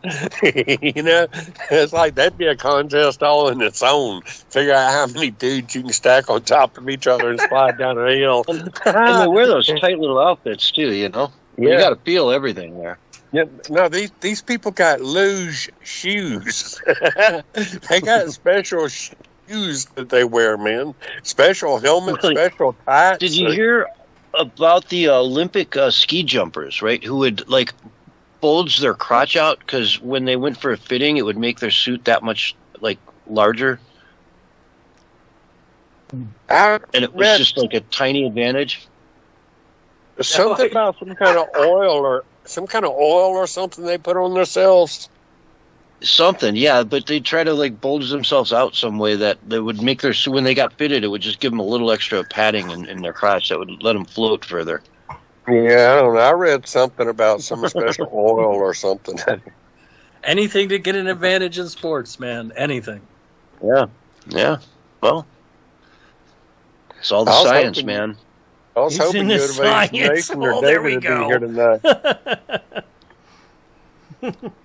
I think Yo will probably be back sooner than later for like an extended period. Yeah, that'd be awesome. Yeah. All right, well, that's all I know about that. I appreciate you guys. Have a good night, Willie. Hi, Willie. We appreciate you, man. Hey, Willie, how'd you like tonight? Yeah. I didn't even interrupt him. You did good, Mark. I'm proud of you. See? I can do that from time to time, all right? Just for you. All right, I won't do it for anybody else, though. All right, but don't count on it all the time, all right? I hear you. All right? Yeah, don't make me make you cry. I'll talk to y'all later. Bye. All right, thanks, Willie. Night, Willie. And if I don't get to it later, Doc, thank you so much as well. Always appreciate you coming in, man. It's great to have you as a co-host. You're awesome. I appreciate it as well. I enjoy coming on Sundays. Great Conspiracy says, good night, Willie. But he's gone. No, I'm still here. All Good right. night, Great Conspiracy. And I second what John said, Doc 69. It's always nice having you. Thank you, Willie. Appreciate it. All right, later. Peace. Take care, bud. Okay, what do we want to start with next? The U.S. actually deploying forces to the Congo or Nigeria? Yeah, I was reading that in your posts. I did not hear this. This is news to me. So. Mm-hmm. It's interesting. It's not a big deployment. It's 100 people, but there's a lot to unpack in that. Yeah, well, I mean, it's not like anybody else was going to 30 do anything seconds, to stop what guys. was going 30 on. seconds. Yeah. I'd like to combine these two articles, though. Let's see here. This over here. Oh, there. Because Bolsonaro, too, man. That's a crazy thing, dude. Here comes your countdown. Wow. 5, 4, 3, 2, 1. And you are back live and on the radio side right now. Hello, everyone, and welcome back to Hour 2 of the Censorship Sucks Roundtable Radio Show, Sunday night edition, February 22, 2026. America's 250th anniversary, folks. Get ready. It's going to be a huge year, and we are going to celebrate it in force on the Censorship Sucks Roundtable Radio Show. With me tonight, we got, of course, Doc in the house. Willie's gone. Doc, you're back. That guy's crazy. We say it every week. Yeah, he's great. I love it. Love the guy. It's Makes funny. me laugh Now, every time. Now, don't ever, whatever you, don't give him money. You know, it's like getting a furry wet after midnight, or a gremlin, wet after True. midnight. You don't do it. Yeah. No, it's not good. It's just, he's gonna be back with, you know how many cousins that guy has? Quite a few. Quite a few. All they got to do is scrape together gas money to get to Portland, and you're in trouble, mister. This is true. Got to watch out. Although these folks up in Portland might teach him a lesson or two, because the dumpster diving up here is pretty rich. Pretty rich. Yeah. Oh yeah. It's pretty competitive. It's a sport up there. Yeah. Lots of. Anyways, U.S. forces deployed to Nigeria in response to Christians being slaughtered and abducted by Islamic extremists. U.S. forces deployed in Nigeria, 100 soldiers, basically. And it's a thing. 100 troops, Nigeria. They're training local military and providing support in counterterrorism operations. Reading from Gateway Pundit here. December 25th, there was a U.S. airstrike that targeted Islamist militants. Very different from Islamic militants. Islamist militants. And the goal here is just to help them push back this death wave that's just crawling across their country. Convert or die. Convert or die. There's 57 Muslim countries on this planet, folks, and none of them started out as Muslim countries. They all were, in essence, conquered. They were this same process has happened over and over and over and over again, where they go in, they abduct, they kill. If you don't believe, you're a non-believer. You're just you're less than they are. They're allowed to do things to Islamists, the extremists. We're talking about the 20% of the religion that is, hardcore into it, that would, consider it okay to blow up a bunch of people and you get to go to heaven, and, they're all infidels, so it doesn't matter. And they're just over there trying to push back against this because it's just horrible. What's happening in the Congo, what's happening in Nigeria, Algiers, all over Africa. This is happening, and it's it pales in comparison to what we've seen, happening in Gaza on the other side of the coin. But yet no one ever talks about it. When the Islamists are the aggressors, no one talks about it. When they get their butt kicked by Israel for being aggressors again, it's the biggest story in the world, and everyone puts up Palestinian flags forever. But this is not anything new, folks. It's not a new war. This is the same thing that's been going on across the Middle East, North Africa, South, Central Africa, now Western Africa. It's been happening for centuries. Yeah, and it's been so an ongoing fight are. for quite a while. Quite a while this has been going on there. Yeah. What's your take on it, Doc? I'll give you the mic for a minute if you want. Well, I'm not a big fan of U.S. military deployments, but it is a situation where, Nigeria is one of those places that has a very high Christian population, and the Muslims very much would like to take over that Christian territory, and allowing the Muslims to take over such a wealthy country as Nigeria, I mean, in African standards, would probably end up leading to more of a migration into to Europe. So I think at the end of the day, somebody had to step in and do something. I was hoping that it would be more localized, but U.S. is really the only one that has the effort to do it. Yeah, and it's a brutal place. I was watching this travel channel, Snow and Kurt, I think is the name of it. They were taking this van, Mercedes Sprinter van, across Africa. They took it from Morocco all the way down into South Africa, right? And it was a fascinating journey, but the Nigeria part was absolutely intense. That country is insane. It's just non-stop energy. It's people piled on top of people and people and people. It's just massive. And to get out of there, they had two ways they could go. One, when they're going west into, what would it be? Really the Congo, I think, is just about their neighbor there. There was one country in between. I'm trying to remember the name of it, but it doesn't matter. There was a southern route they could take, but they had to do it in a day with police escorts in, bands of like 10 cars that would all go together. Okay. They could go a northern route that was safer, but it was like the Rubicon Trail. It was so brutal. It was no place they should have ever taken a Sprinter van in a million years. And they somehow got it through there. And I don't know. It was just shocking to watch. The stress that they must have been under to know that at any moment that thing could get stuck forever. And they're just going to have to pretty much walk out of there, find, I don't know, somebody to give them a ride to a city that's doesn't even have taxi service, like 1,000 miles from anything in the middle of Africa. And they're an older couple. It was a really impressive, Snow and Kurt, I think is their name. But Nigeria is a really interesting case. It's a country unto itself with all its own, trials and tribulations, and literally it's the biggest population I think of any African country. And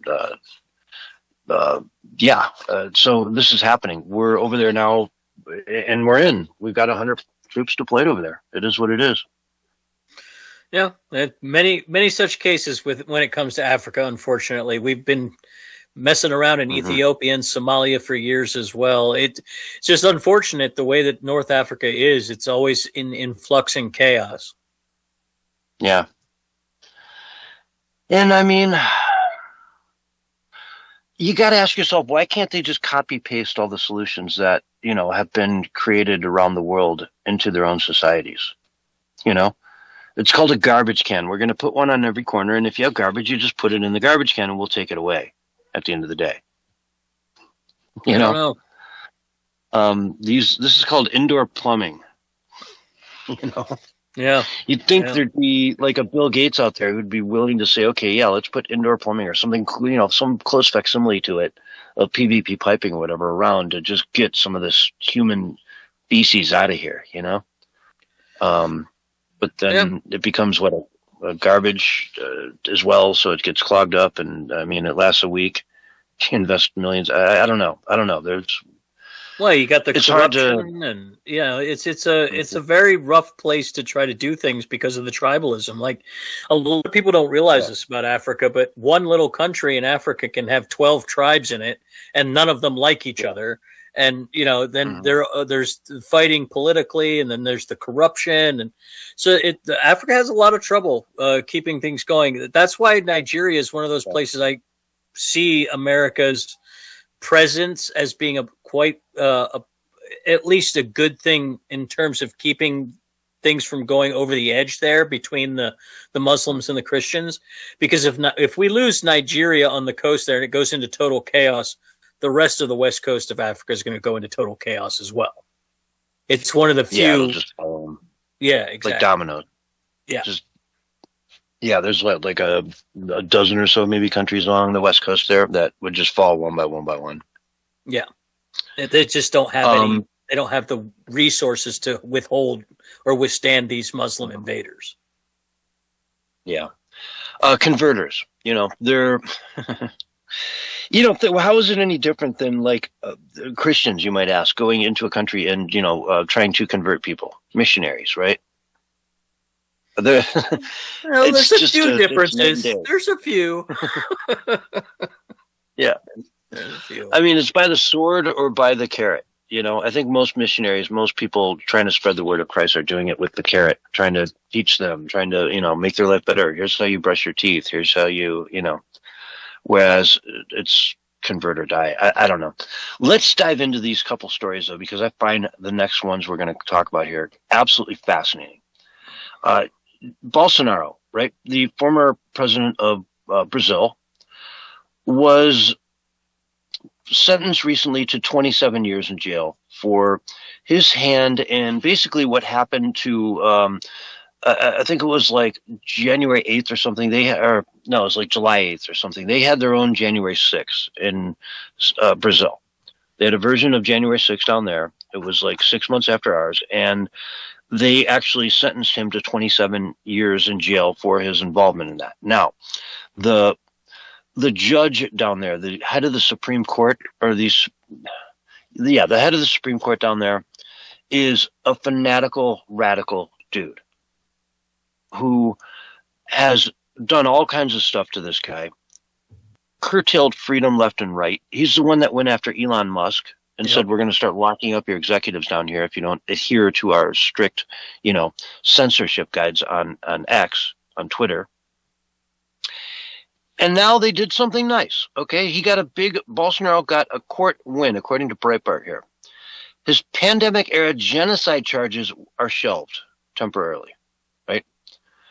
You might ask, pandemic-era genocide charges? They're going to charge him for genocide over what happened in the pandemic, right? What? Tell me more. What's going on here? Well, he did not sign up for the mRNA vaccines. They could have gotten millions of them. He said, we probably don't need them. He could have locked everyone down. He didn't. He could have shut down the schools. He didn't. He did everything right during the pandemic. And they're trying to say that his not doing all the crazy crap that, the far left was wanting to have happen, lockdowns, distancing, mandatory vaccines, passports to go outside.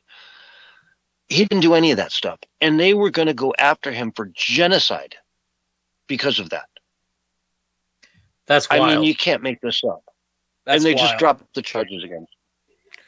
It's that's probably a good thing, because even though this is a foreign court, if they were able to get those charges to stick, I can guarantee you that at some point somebody was going to try to do something similar to, like, for example, the Florida governor or the Kristi Noem, who's South Dakota's governor.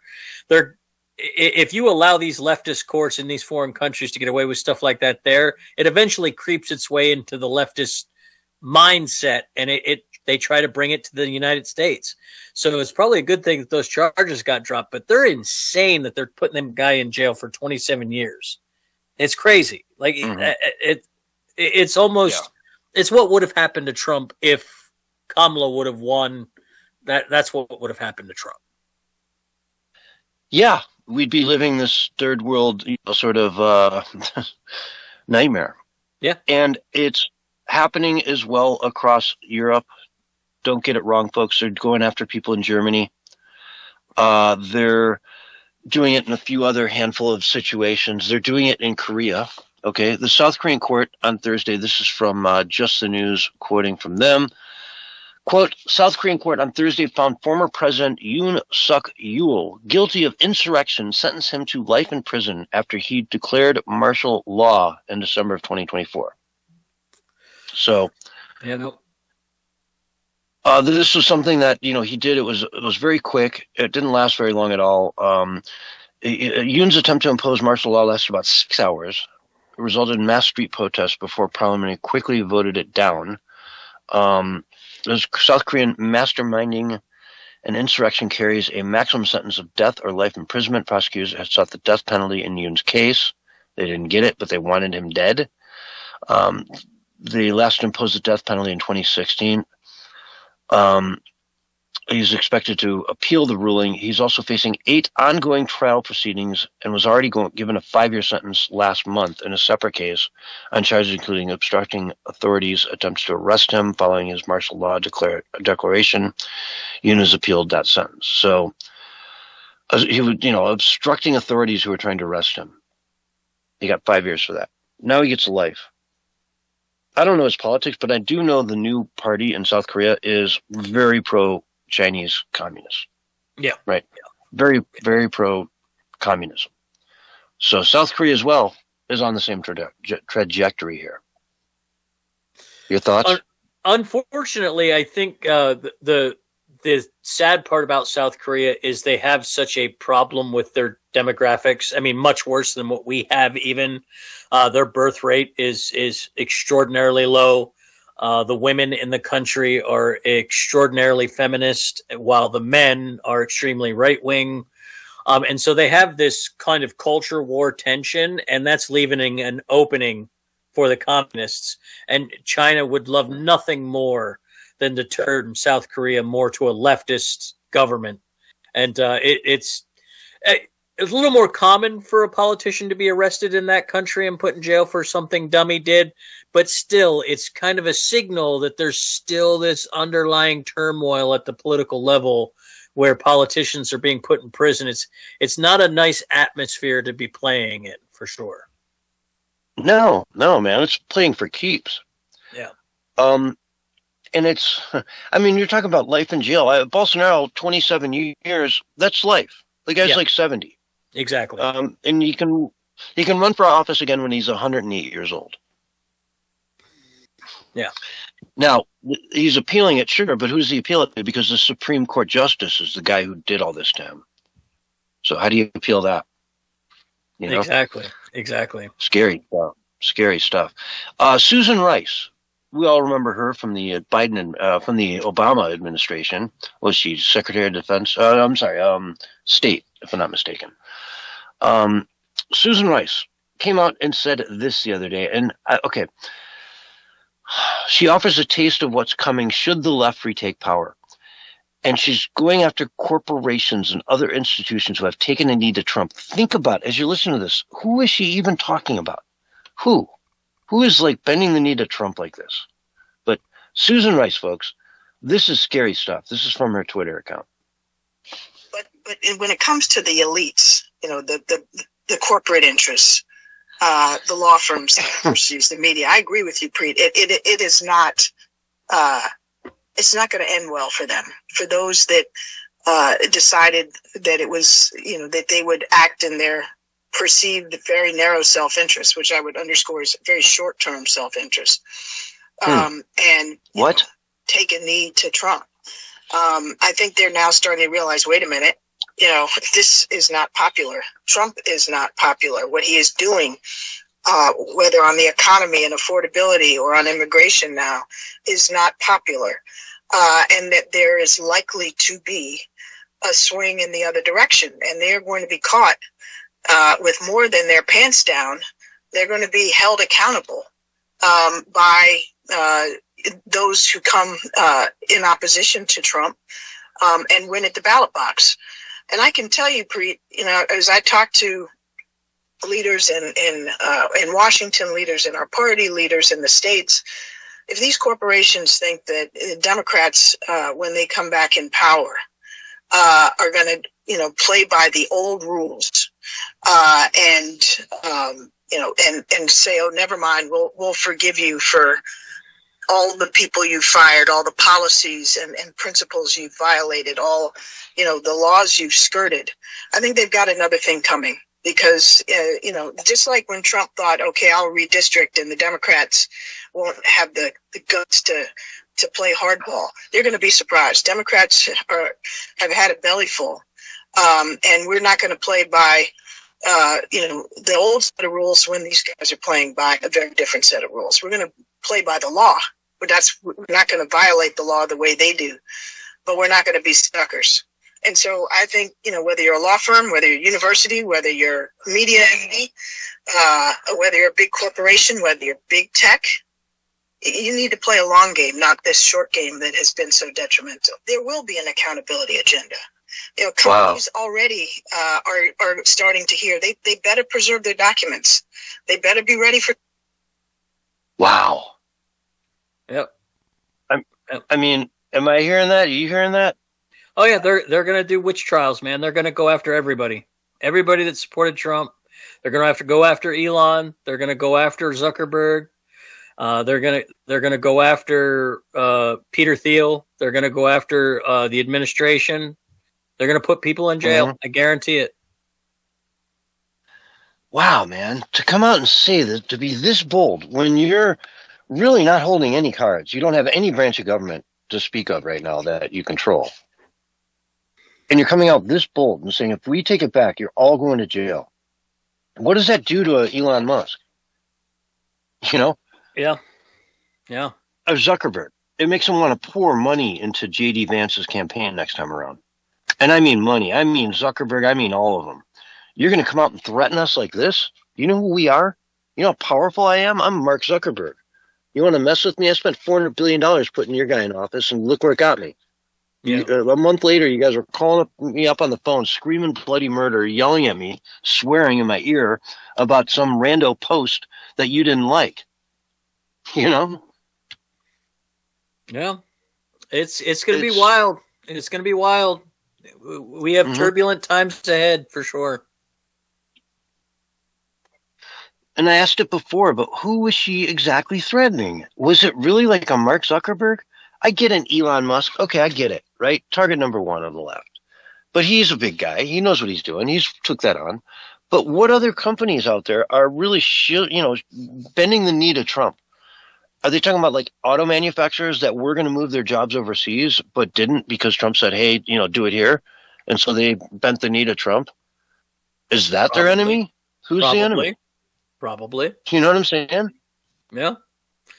They have lost their mind to the point where everybody who is against their agenda for America, who wants to do something different, is automatically associated with Trump.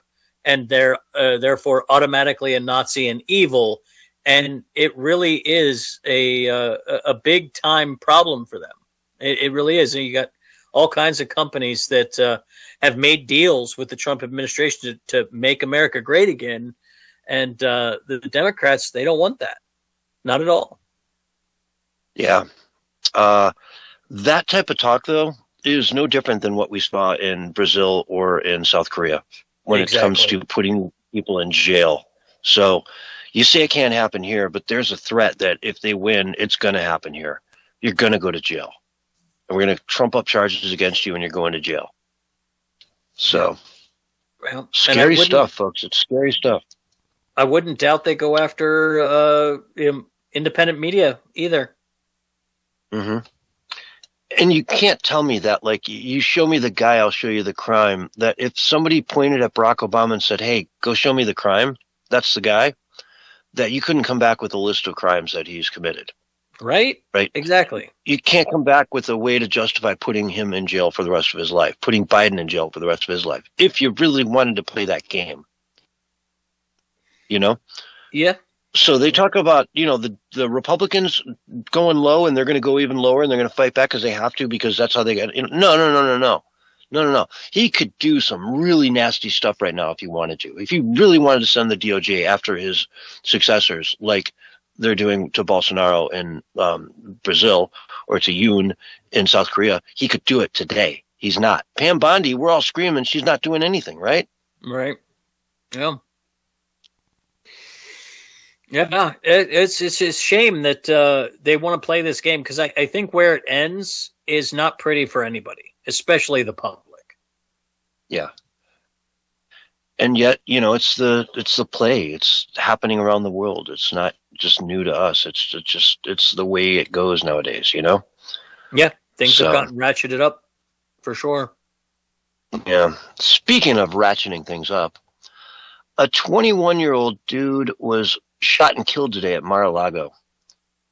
When asked, he basically saw someone leaving the property. He went in as they left, went in, the gate was open, got his car in, whatever, got in there, had a shotgun on him. Security said, drop the gun. He instead raised the gun, leveled it, and was blown away, killed. Suicide by, Department of Defense or whatever, by the Secret Service. Was this, suicide, or was this what? What was this? But it's a weird thing. I bet you, I'll probably check in on this in a couple days, because usually what happens is we'll get some more details. But I bet you that this guy was pushed online by one of these accelerationist groups to try to take out Trump. I bet you. Could be.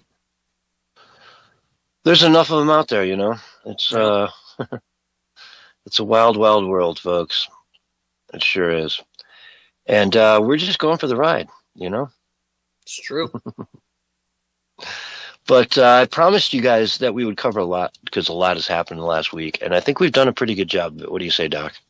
Yeah, not too bad. There's quite a bit in there. A lot to chew on, for sure. Mm-hmm.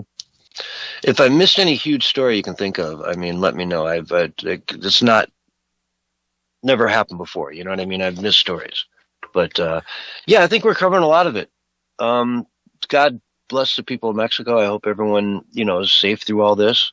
Iran, gosh, I've been checking the news during the breaks to see if we bombed Iran yet, because that could come at any moment. Yeah. But otherwise, let's wrap it up here, folks. This has been the Censorship Sucks Roundtable Radio Show. What a pleasure to have each and every one of you out there listening in. It is always our pleasure to be here for you guys to cover the news. So thanks for listening. We're going to end it here, but come back on Wednesday night right here on this channel as we pick up again 6:00 p.m. Eastern Time with the Wednesday edition of the Censorship Sucks Roundtable Radio Show. Thanks for listening, folks. We'll see you then.